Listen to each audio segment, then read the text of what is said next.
Ngayon, magluluto naman tayo ng chicken adobo, chicken wings adobo. Ito ay hindi ko sila ginigisa. Ang ginagawa ko ay minamarinate ko muna ng bawang, luya, paminta, at syempre olive oil, oyster sauce, and hoisin sauce. And then, ang last ay vinegar. Or, lagyan ko din ng konting brown sugar. Lagyan natin ngayon ay olive oil. Kung walang olive oil, any oil. Okay? Ayan. Tapos, oyster sauce. Panda. Gusto ko kasi yung panda. Mamarinate muna natin bago iluto. Tapos, ayun, mayroon na akong linagay na brown sugar doon. Kunti lang. Tapos, ito naman ay para masarap, kumpletuhin natin, hoisin sauce.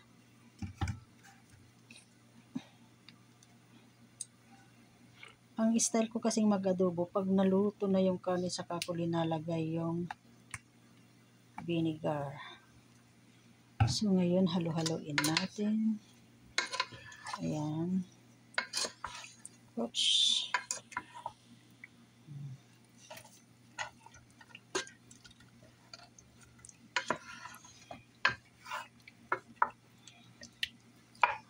At syempre, ang paminta. May paminta na pero mas maganda yung marami. Ayan. So, mix lang. Imamarinate natin ng 15 to 20 minutes. Okay. Ayan. Marinate na natin. Meron nga pala akong nakalimutan. Importante, soy sauce. Kasi ito yung pampalasa talaga. Ayan. Lagdagan ng konti. So, habang hinihintay natin ang 20 minutes na marinate ng chicken wings, nagluluto din ako ng unang recipe ko. Ito ay, ano na yun? Chicken wing tinola naman to. Ang pangalawa, pero ngayon ko lang, second video ko lang to. So, ang chicken tinola ay ginisa ko sa luya, bawang, paminta, sibuyas, at ito. At linagyan ko ng konting, luto na siya, konting sabaw ng bagoong. Tikman natin. Sarap. So, ito ay paluto na siya. Taas natin ng konti yung inuna ko ito. Hindi ko siya chinap-chap yung mga ricado niya, pinit-pit. Ano ba yun? Ganun na nga. Yung luya niya, sibuyas at bawang. Wala kaming sayote or papaya. So, ang linagay ko, naghanap ako ng remedy. Nag-slice ako ng isang patatas para lalapot yung sabaw niya. Ayan. Ito yung pangalawa kong recipe. Habang minamarinate natin yung unang recipe yung prepare ko. So, in 10 minutes, 20. Kasi ito kanina pang kumukulo. Mahirap naman ang manok kung ma-over. Inalis ko yung mga sa pakpak. Gusto kasi nila buong chicken wings. Gusto ko naman sana slice ng maliliit. Kaso, ito ay ginisa ko lang muna bago. Ayan, hinihintay na lang maluto kasi masarap ang timpla na. At ito yung dahon na ilalagay ko. Meron siyang green onion, ito, at saka spinach, giant spinach. At lagyan ko na rin kasi bakante, libre ito na rin. Lagyan kong dalawang itong. Okay, let's wait. Una nating ilagay itong yellow. Ayan. Hindi ko siya ini-slice kasi maliliit para overcook man siya, walang problema. Ganun ako magluto pag tinola parang sinigang. Last ito dahil madaling maluto ito. Spinach. Nagluluto ako ng may sabaw para yung asawa ko ay may mahigop na mainit na sabaw dahil kailangan niya for his recovery. Ayan, dahil siya ay may karamdaman. Thank you, Lord. Ayan, ilagay na natin yung spinach leaves. Kasi lutong-luto na yung una. Gusto kasi yung ayan, yung vegetable na malutong na malutong. Ayan. Ang spinach leaf, madali lang naman to.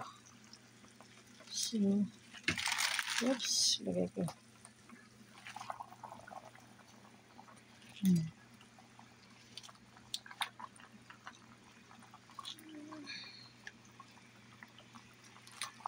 Ano lang natin hanggang madali na. Ang sarap, masaya sila kay.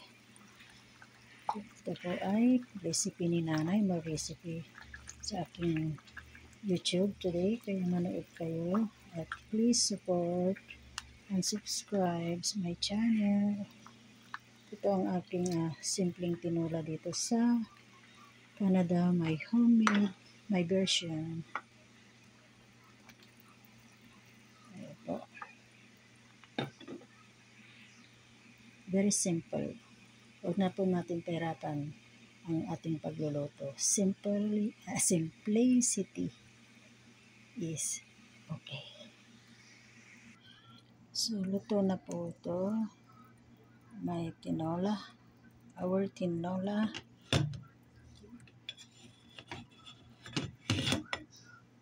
Ayan. Ayan po. Ang gulay. More gulay, more nutritious. Ayan po. Ang ating tinola. At saka ito yung chicken wings. Ayan. Tikpan natin. Ang isusunod natin ay yung chicken wings adobo ni nanay. Ayan, yung minarinate ko siya ng 15 to 20 minutes. Sorry. So ito ay nakita nyo naman kung paano ko, anong mga pinaglalagay ko. Very simple lang. At luya, bawang. Hindi ko sa linagyan ng onion pa lang ito kasi yun ang version ko. So ayan, lagyan ko siya ng oil para masarap.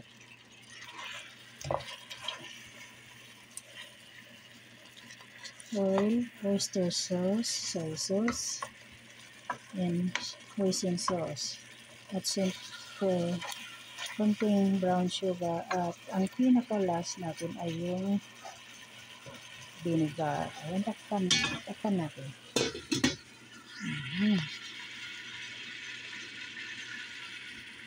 So, ito na siya yung tinola natin. Tinola with spinach and Chinese cabbage. Ipapakita ko sa inyo.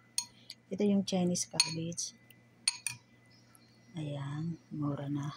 Chinese cabbage. At saka patatas dahil walang pwedeng patatas ha. This is my remedy.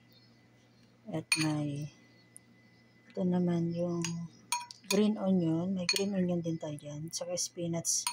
At syempre, isang chicken wings. Ayan.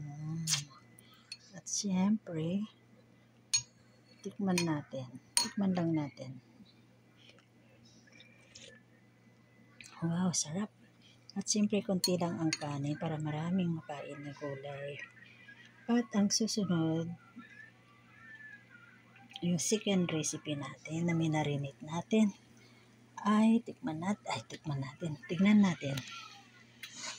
Oops. Ayan na. Ito si chicken wings adobo. Ang chicken wings adobo ko ay very, very simple. Very simple.